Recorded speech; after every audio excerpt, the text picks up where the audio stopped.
Bueno, ya estamos por salir por Instagram, ya estamos saliendo por Facebook y por Rodríguez Live 3.0. Y bueno, el día de hoy tenemos un programa un poco más serio, capaz, un poco más de información. No vamos a andar haciendo trivias ni acertijos, pero vamos a ir hablando de cosas igual de importantes para la historia. para la historia y para nuestra sociedad, nuestro país.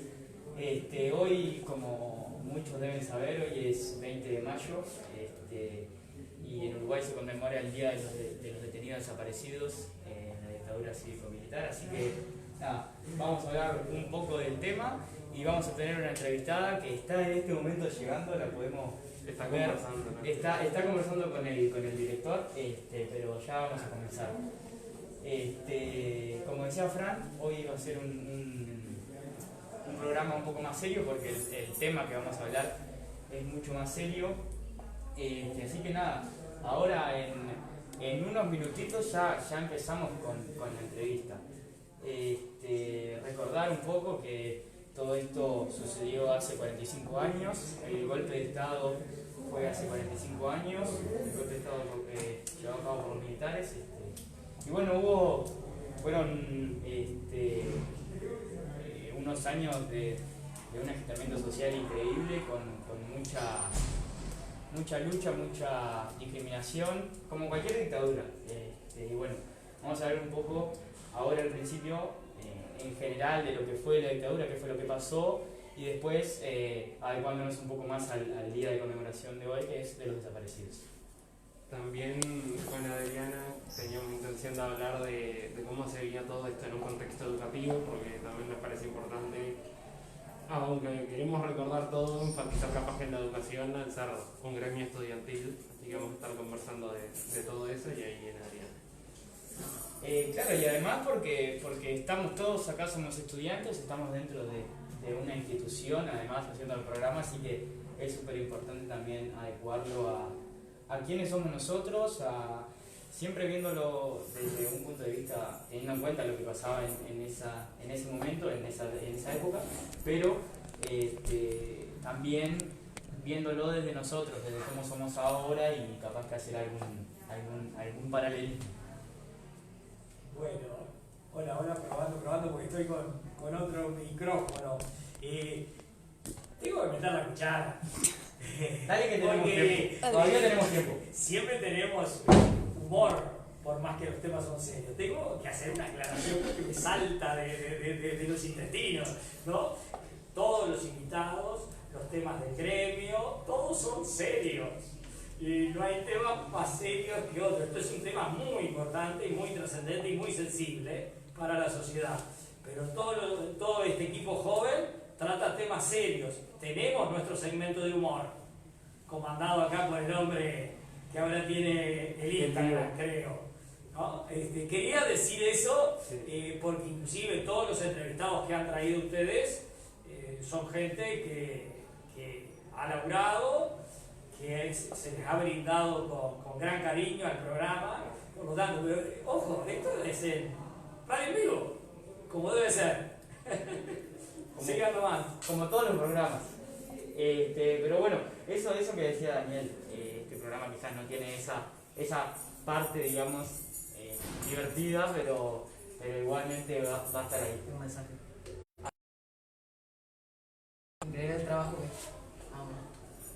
Increíble el trabajo que están haciendo con el gremio, que nadie los censure ni intente silenciarlos. Así que un abrazo a José PD02, así se dan cuenta. José Gabriel, supongo. Me parece que sí, José. Bien, gracias José, un saludo. José nos apoyó desde el primer día que le comentamos la idea, así que bueno, te mandamos un saludo para vos. A la entrevistada, podemos, no sé si escuchar un poco de música o bueno, sí, seguimos un poco con la música y en un minutito o dos volvemos. Además acá está llegando nuestro otro compañero que faltaba, pero bueno, lo dejamos un poquito con la música. ¿Qué me olvidé? ¿Corto? ¿No? Mano, ¿actividad? No, Bien. ahora venía a se calentaron todas. No creo que se quede. Estamos en vivo, aviso por las dudas. Sí, aviso. Es Mira, actualmente tenemos 8, ya llegamos a tener 10. No, es que le tuve que sacar fotos del celular, tipo, ¿Qué es eso? es un archivo que sacó la ONU de los derechos humanos en caso de ¿Y Adriana qué viene? Ya está, pero en Está caso conversando. de impunidad, tiene tipo principio. Ya había cosas en la clase aquí pasó eso, recién. el Samu pasó. ¿En qué? Había tipo entrelazado en un lugar más grande, ¿verdad? En justicia y todo un cuadrado con detenido. Eso. Re bien de las fotos, ¿Sabes? Un amigo me escribió, me puso que qué bueno en todo lo que estamos haciendo, no sé qué. Tipo, un amigo de afuera del liceo.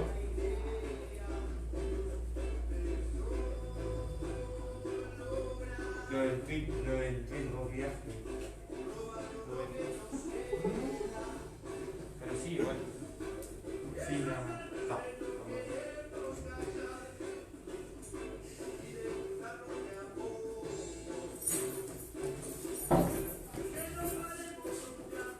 Hola a toda la gente de Instagram. Estamos en un pequeño corte esperando a la entrevistada y a la gente de Facebook lo mismo. Estamos esperando, pero 2 minutitos y ya volvemos. Estamos con música mientras.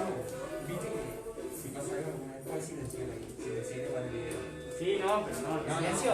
No. Solo para mostrar. Digo, puedo decir por eso.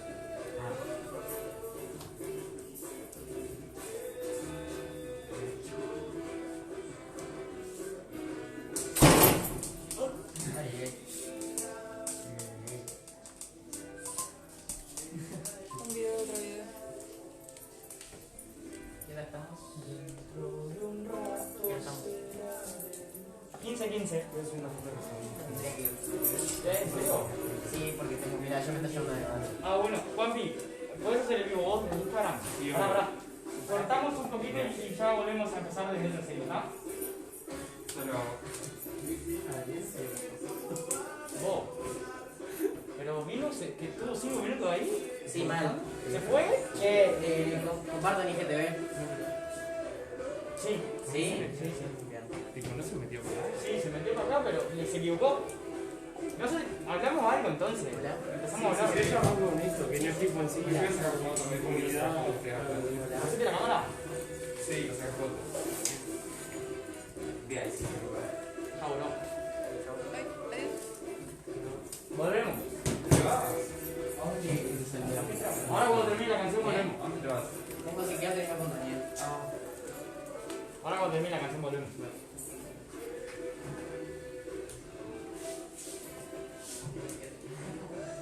Vos estás hablando Francis, se está hablando de No sé si vuelvo porque tengo ni idea.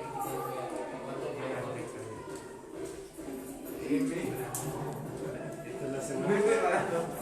Muy bien.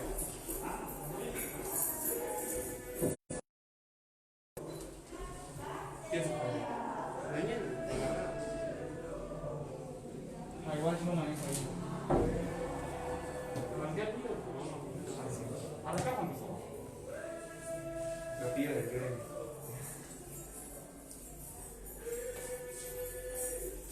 Vichy, ¿y haremos? Bueno, volvemos con el programa. Todavía sin entrevistado, pero empezamos. para introducir acerca de todo esto y relacionar un poco con lo que hablamos en el programa pasado. Bueno, primero recordamos, en el programa pasado entrevistamos a una docente de Derecho, la cual nos habló un poco de los derechos humanos. Pusimos distintos ejemplos, pero la idea era también un poco introducir este tema. Y a continuación voy a leer medio por arriba un documento que emitió la ONU de 38 principios de los derechos humanos en situaciones de impunidad. Obviamente no voy a leer los 38 principios, porque son un montón de principios. Primero arranca con una definición de impunidad que me parece que está bueno recordarla igual, que es que por impunidad se entiende la inexistencia de hecho o derecho de responsabilidad penal por parte de los autores de las violaciones, así como responsabilidad civil, administrativa o disciplinaria, porque escapan a toda investigación con miras de su detención, procesamiento y, en caso de ser reconocidos culpables, condenas a penas apropiadas, incluso a la indemnización del daño. Nada, esa es una de las definiciones porque en realidad se habla bastante de impunidad, de pedir impunidad, pero capaz que alguien no tenía todo claro qué era. Y bueno, el primer principio del cual habla la ONU es que son las obligaciones generales de los estados a adoptar medidas eficaces para luchar contra la impunidad. Se hablan de derechos básicos como el derecho al saber, que capaz que no lo pensamos, derecho a saber qué pasó, la verdad, el derecho infalible a la verdad. El principio 3 es el deber de recordar. El principio 4 es el derecho de las víctimas a saber. El principio 5 son las garantías para hacer efectivo el derecho de saber. El principio 6 es establecimiento y función de las comisiones de la verdad. No sé si alguno sabe qué son las comisiones de la verdad. No. Son como parte de los que están encargados a cómo hacer ejercer los derechos. O sea, con esto lo que yo busqué en realidad tratando de traer esto es que no es algo que solo se ve acá, que la Organización de las Naciones Unidas, que la Organización de las Naciones Unidas está al tanto de todo. Bueno, esto no es específicamente de Uruguay, pero está al tanto de la impunidad y está en contra de la impunidad y reconoce que es una violación de los derechos humanos. Bien, entonces bueno, de ahí podemos sacar un montón de cosas, que el derecho a saber lo que sucedió acá en Uruguay y en Argentina, por ejemplo, también, que fue una dictadura muy fuerte, no se cumple porque, o sea, nosotros acá en Uruguay hay todavía 197 desaparecidos que no sabemos dónde están ni qué les pasó, porque en realidad es lo que pasa, no se sabe qué pasó. Ah, pensé que ibas a hablar. Bueno, nada, comentar un poco algunos datos, que son que desde la vuelta de la democracia hace 36 años, solo se han encontrado 6 de los que eran desaparecidos al principio, digamos. O sea, solo se encontraron a 6 personas desaparecidas. De los militares, digamos, solo hay 60 personas solo hubo 60 personas procesadas, de las cuales menos de la mitad están cumpliendo en este momento condena efectiva, digamos. Y bueno, comentar un poco también por qué se conmemora hoy 20 de mayo y no otro día, porque el 30 de agosto también es el día de los desaparecidos, me parece. Pasar más, Adriana. Un poquito correte ahí para que pueda pasar. Sentate allá si podés. Bueno, estamos trayendo a la entrevistada. Bueno, hablar un poco, que seguramente ahora con Adriana hablemos más. ¿Por qué se conmemora hoy? Hoy 20 de mayo, porque hace 45 años de los asesinatos de Selmar Michelini, Héctor Gutiérrez Ruiz, Rosario Barredo y William, no sé cómo se pronuncia el apellido, Whitelaw, supongo, ¿sí? Y la desaparición de Manuel Libero, que bueno, que son cosas que sucedieron un 20 de mayo, entonces se acordó que sea esta fecha. Bueno, ahora sí tenemos a la entrevistada, vemos entrevistada. Vamos a presentar un poco. Ella se llama Adriana Santucho, para los que no la conocen. Es profesora de historia aquí en el liceo. Y bueno, contanos primero un poco de vos, Adriana, qué es lo que haces. Bueno, buenas tardes a todos. Muchas gracias por la invitación. Espero que sea útil algo de lo que... No está abierto. Perdón, habla de nuevo. Bueno, buenas tardes a todos. Gracias por la invitación. Felicitaciones por el trabajo que están haciendo. La verdad que le han dado su toque a la radio y bueno, y en estos tiempos de pandemia volver a darle vida al liceo, ¿no? De parte de los estudiantes. No dijeron vieja compañera de rompecabezas. Oh, sí, también supe pasar por acá y por supuesto que siempre colaboradora para lo que precisen, ¿no? Ya sabremos integrar jurados, ¿verdad, Daniel? Jurados en las pruebas y en las cacerías extrañas y en los disfraces, que nos divertíamos de lo lindo. Bueno, soy profesora, como decía, Vicente, soy profesora de esta institución. Cursé también acá, hice todo mi liceo de primero a sexto, cuando era el único liceo departamental público. Así que cursé acá, en tiempos de dictadura justamente. Por lo tanto, conozco la institución y ahora me toca conocerla desde el lado de la docencia. Doy historia, historia contemporánea en cuarto año, y doy historia del arte también en sexto artístico y sexto de MD, matemática y diseño. Y bueno, los chiquilines me convocaron, ustedes me convocaron, así que para hablar un poquito de hoy, del por qué hoy. ¿Sí? Bueno, hoy 20 de mayo, como bien decía Vicente, se está conmemorando una nueva marcha de silencio en este contexto de pandemia, que se va a hacer virtual, que seguramente ustedes saben más detalles que yo y ya habrán informado los detalles. Bueno, primero hablar un poquito no es un día oficial, ¿verdad? Es un día de memoria, pero no es un día oficial, no es feriado, no está en el calendario. Desde el punto de vista del Estado, no ha habido una pronunciación, digamos, con respecto a este día, pero sí es un día de memoria. Y la historia y la memoria muchas veces van de la mano. No siempre coinciden exactamente, pero muchas veces van de la mano. Y en este caso es un día de memoria donde hay grupos, ¿verdad? Grupos, fundamentalmente los grupos de familiares de detenidos desaparecidos en la última dictadura cívico-militar, porque tenemos que recordar que fue una dictadura cívico-militar. Y hay grupos entonces que quieren recordar. Y lo contrario al recuerdo y a la memoria colectiva es el olvido colectivo. Entonces, esos grupos, fundamentalmente, vuelvo a reiterar, de familiares de detenidos desaparecidos, quieren que no caiga en el olvido, ¿verdad? Que no suceda lo contrario, quieren recordar. Y bueno, y algunas instituciones han creado espacios de memoria, hay varios espacios de memoria en el país, fundamentalmente en Montevideo, pero acá en San José también hay una plaza, ¿verdad?, que recuerda a los detenidos desaparecidos en la dictadura. Y bueno, y en Montevideo hay varios espacios también de memoria.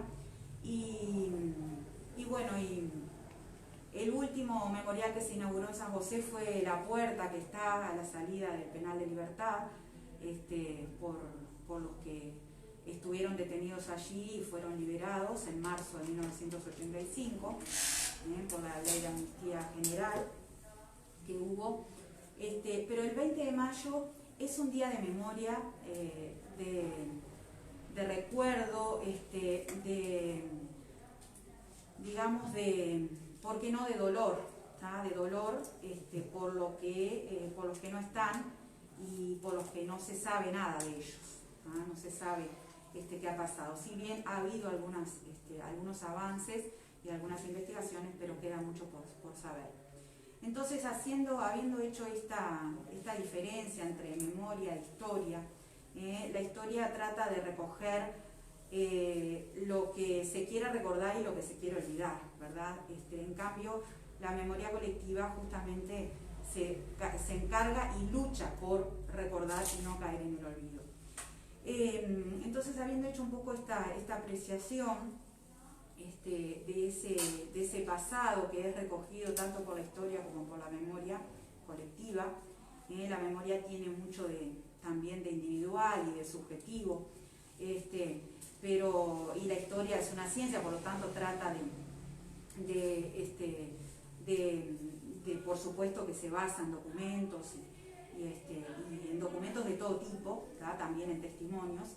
Este es un día entonces de memoria, ¿tá? Y se conmemora este día, 20 de mayo, porque fue el día que encontraron en Buenos Aires, en un auto abandonado, 4 cuerpos, ¿sí? Como dijo Vicente, 4 cuerpos. 2 eran legisladores, ex legisladores, uno un senador, Selmar Michelini, y el diputado Héctor Gutiérrez Ruiz del Partido Nacional.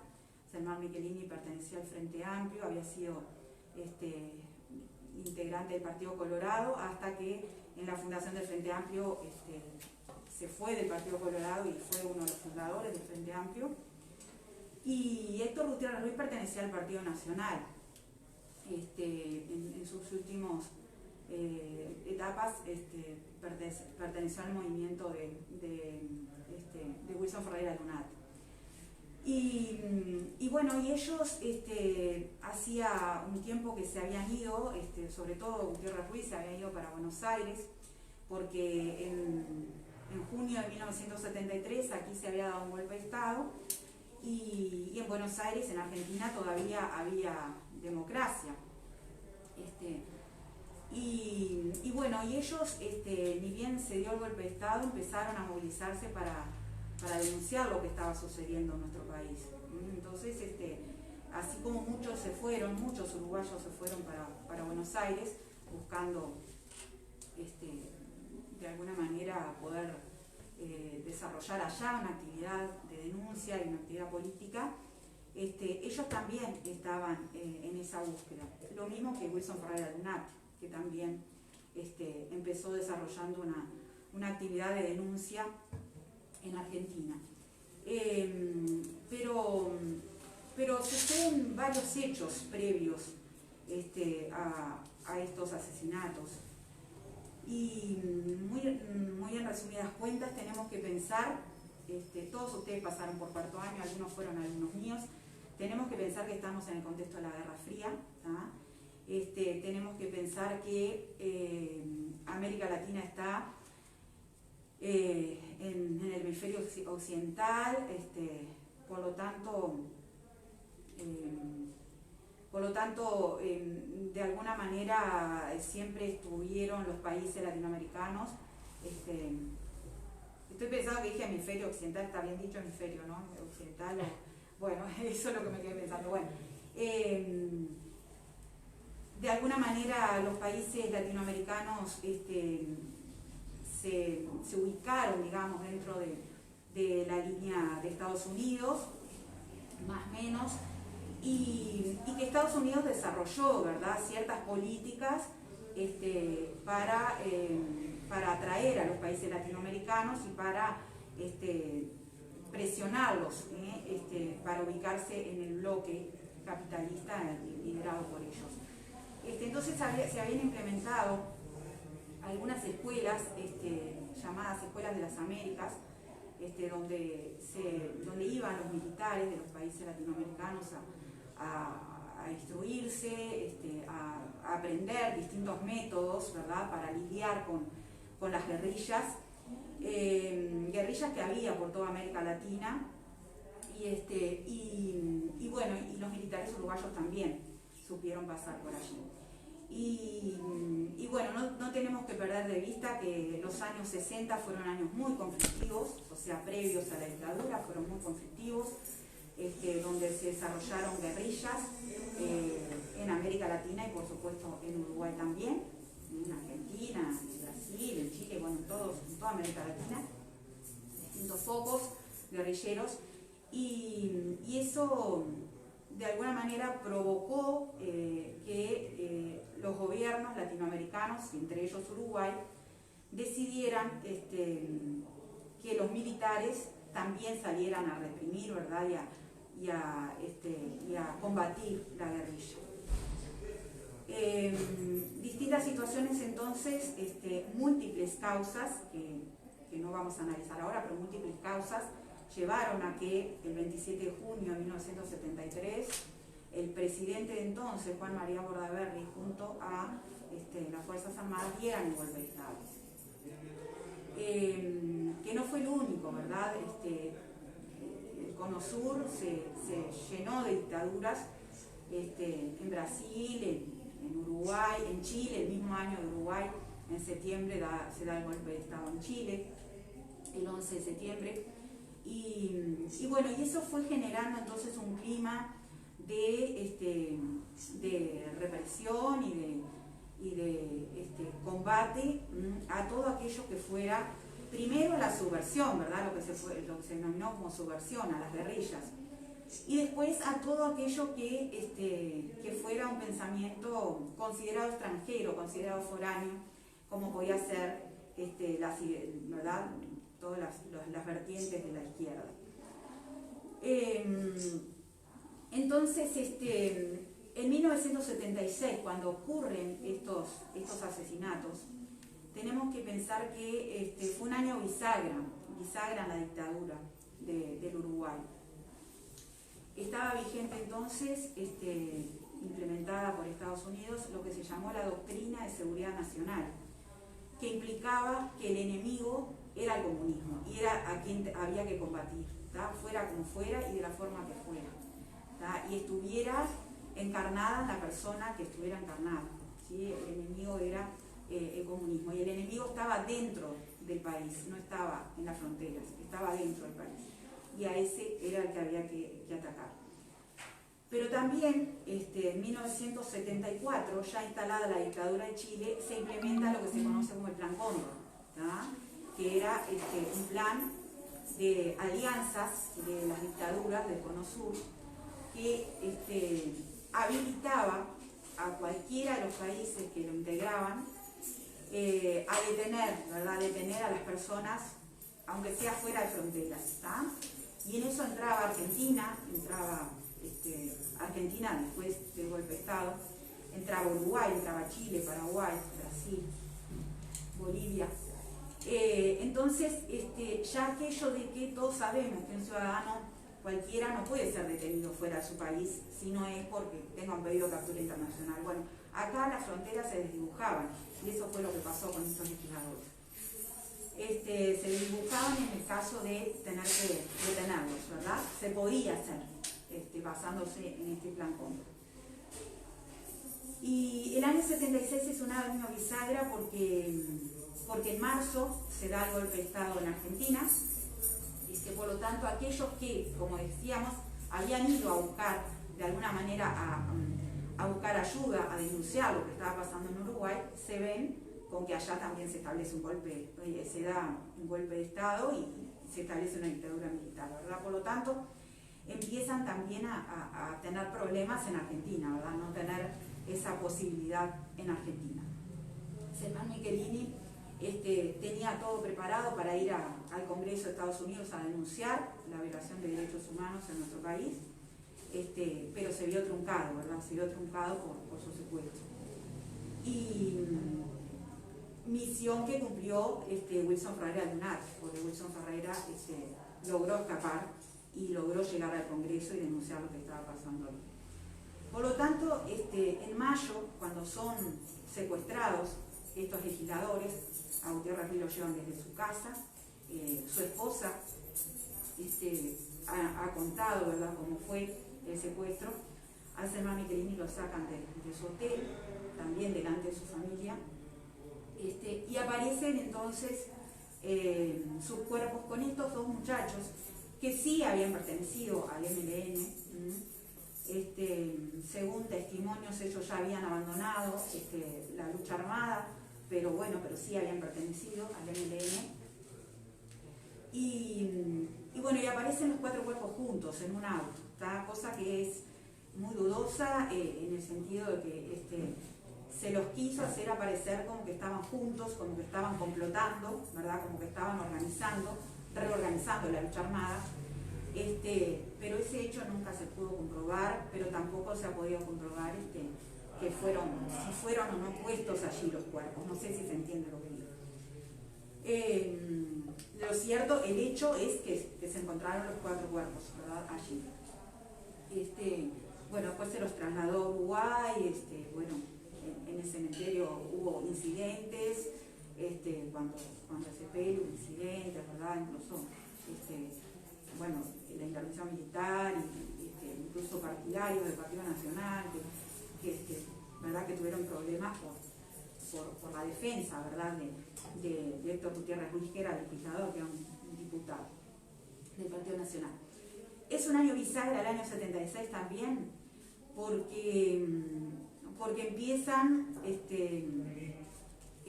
secuestros. No son ellos los únicos secuestrados, se secuestran a muchos uruguayos en Argentina, que son trasladados, empiezan vuelos, a venir vuelos con prisioneros que vienen maniatados en condiciones pésimas.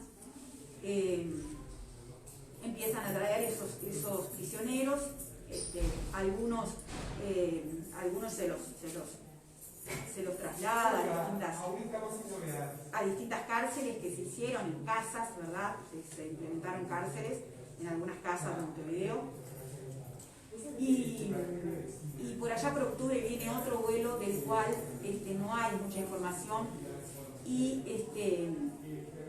todo parece indicar que todos esos cuerpos no aparecieron, ¿verdad? Es decir, del primer vuelo sí, fueron llevados presos, entre ellos estaba Sara Méndez y una hija de Semar Michelini y su esposo, pero el segundo vuelo no aparecieron nunca aparecieron esos, ni los prisioneros ni los cuerpos. Así que también es un año bisagra porque es un año donde el presidente Bordaberry, que todavía seguía siendo presidente de facto, es obligado a, los militares lo quitan del cargo, digamos, y después de un pequeño periodo de Micheli asume Aparicio Méndez, en septiembre asume Aparicio Méndez. Y empieza lo que algunos historiadores y un politólogo hablan de las 3 etapas de la dictadura. Empezaría la segunda etapa. Allí en el 76 hubo como un debate sobre qué hacer. Bueno, empezamos la transición hacia la democracia porque era un año de elecciones, debía haber elecciones acá en Uruguay. Empieza la transición o fundamos algo nuevo. Y bueno, por allí, no quiero aburrirlos mucho, pero por allí en distintos debates con Bordaberry, Bordaberry plantea prácticamente que la eliminación de los partidos políticos y los militares no están de acuerdo con esa postura. Entonces deciden que él dé un paso a un costado y deciden comenzar, ¿verdad?, la fundación de algo nuevo, ¿tá? Es decir, seguir por un tiempo, pero sin eliminar los partidos políticos y fundando un orden nuevo. Incluso en los jóvenes había la idea de un joven, de crear de alguna manera, de moldear a un joven sin pensamiento crítico, digamos, apolítico, ¿tá? Que pensara en estudiar y en forjar la idea de nación, la idea de patria. El año anterior había sido el año de la orientalidad, bueno, la idea de patria, los símbolos patrios, y bueno, en crear entonces, en refundar de alguna manera la nación, ¿tá? Por lo tanto, es un año bisagra el año 76. 20 años después, en 1996, es cuando los familiares de detenidos desaparecidos convocan a una primera marcha. Hace 25 años atrás, ¿verdad? Convocan a una primera marcha. Y esa asociación de madres y familiares, que se empezó a crear, digamos, ya desde temprano, desde fines de la década del 70, también un poco inspirados en las abuelas de Plaza de Mayo, ¿verdad?, que se había creado en el año 77.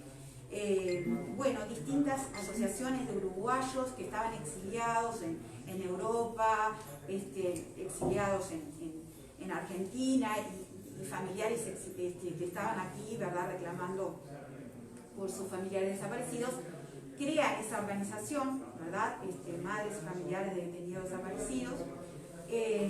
Y bueno, en el año 96 convocan una primera marcha, ¿verdad? Y si bien ha tenido distintos lemas, digamos, distintas consignas todos los años, la consigna general, la consigna constante es verdad, justicia, verdad y justicia, ¿tá? Y memoria, por supuesto, ¿tá? Con distintas consignas anuales, pero desde ese entonces se convoca todos los años. Es una marcha que se caracteriza por el silencio, justamente, por el recuerdo de quienes ya no están. Y bueno, Montevideo sale desde Aina Plaza, que es de los detenidos y desaparecidos de América, que está en Rivera y Jackson, y van hasta la Plaza Libertad. Y bueno, después se ha extendido a todo el país, se hace en todo el país la marcha prácticamente, ¿no? Y convoca a distintos sectores, no solamente a los familiares, ¿verdad? Bueno, no sé si quieren hacer alguna pregunta, si les puedo contestar, pero ha habido algunos avances. Hace poco, no sé si vieron la noticia la semana pasada, ¿verdad?, de la aparición de unos documentos que el Poder Ejecutivo lo entregó a la Fiscalía, ¿verdad?, que tiene a cargo la investigación, y también se lo entregó a la Asociación de Madres y Familiares, ¿verdad? Le entregó un disco con toda esa información. Ha habido avances en que en el año 2000, cuando asume el presidente Jorge Valle, crea una comisión para la paz, cuyo cometido era investigar justamente, es decir, que había pasado 3 presidencias en las cuales no se había investigado después de la dictadura. Bueno, esta comisión para la paz, integrada por personas de distintos partidos, incluso con personas de la Iglesia, de la Iglesia Católica, investigaron, lograron tener algunos datos. Pero lo más importante de esa, las madres familiares en general han considerado que estuvo bueno, digamos, los datos, pero que falta, ¿verdad? Que son insuficientes. Y lo más importante, las conclusiones más importantes a las que se llegó fue el reconocer que aquí hubo terrorismo de Estado, ¿sí? Que el Estado cometió terrorismo, ¿sí?, contra personas civiles, reconocer que nada justifica, ninguna diferencia política justifica el accionar represivo del Estado. Y también una de las conclusiones, por lo menos en lo personal, que considero fundamental, es que hay que promover la educación de estos temas, ¿tá? Que no hay que dejarlos en el olvido, que hay que educar, transmitirlos, para que nunca más, y ahí está esa expresión, la usa la Comisión para la Paz en el informe, y en mayúscula, nunca más, ¿verdad?, suceda por parte del Estado un accionar represivo de esa magnitud, ¿tá? Entonces yo creo que eso ese informe, creo que eso es muy destacable, ese informe. Después, bueno, dan algunos datos, algunas desapariciones, las dan, muchas las dan por reales, otras no son comprobables, y bueno, y también la conclusión es que la mayoría de las desapariciones forzadas ocurrieron en Argentina, ¿tá? En la implementación de ese plan común, y que existieron los llamados vuelos de la muerte, y que a las víctimas, ¿verdad?, los familiares de las víctimas, había que otorgarles una reparación, ¿tá? Yo creo que eso es lo fundamental. Después de allí, bueno, se ha avanzado en que algunos restos se han encontrado, ¿tá? Algunos restos se han encontrado y que incluso han contradicho el informe, ¿verdad? Porque, por ejemplo, el maestro Julio Castro en el informe decía que, de acuerdo a los testimonios que ellos habían recogido, que la comisión había recogido, que el maestro Castro había sido, bueno, que había sido asesinado, pero que una llamada Operación Zanahoria, donde, ¿verdad?, desenterraron los cuerpos y no quedaban vestigios, ¿verdad?, de esos cuerpos. Bueno, el cuerpo del maestro Julio Castro apareció, por lo tanto eso estaría contradiciendo parte del informe, ¿verdad? Pero algo se ha avanzado en esto, en la búsqueda de la verdad, en la búsqueda de la justicia también ha habido algunos procesamientos, pero tenemos en vigencia una ley de la caducidad de la pretensión punitiva del Estado que ha impedido avanzar más en el tema de las investigaciones y del enjuiciamiento, digamos, de los responsables. Pero algo se ha avanzado, pero los familiares reclaman que falta, ¿verdad? Que falta, que ellos dicen que los datos están y que, bueno, que hay que averiguar. Pero por ahí lo dejaría, o sea, si quieren alguna pregunta o algo, pero espero que más o menos haya quedado más o menos la idea, ¿no? De por qué se conmemora hoy, a 20 años del encuentro de estos cuerpos. Habían sido asesinados unos días antes, pero se encuentran el 20 de mayo. Incluso hay hasta alguna diferencia en las fechas, pero bueno, se encuentran el 20 de mayo. Y bueno, 20 años después, o sea, en 1996, los familiares deciden entonces comenzar.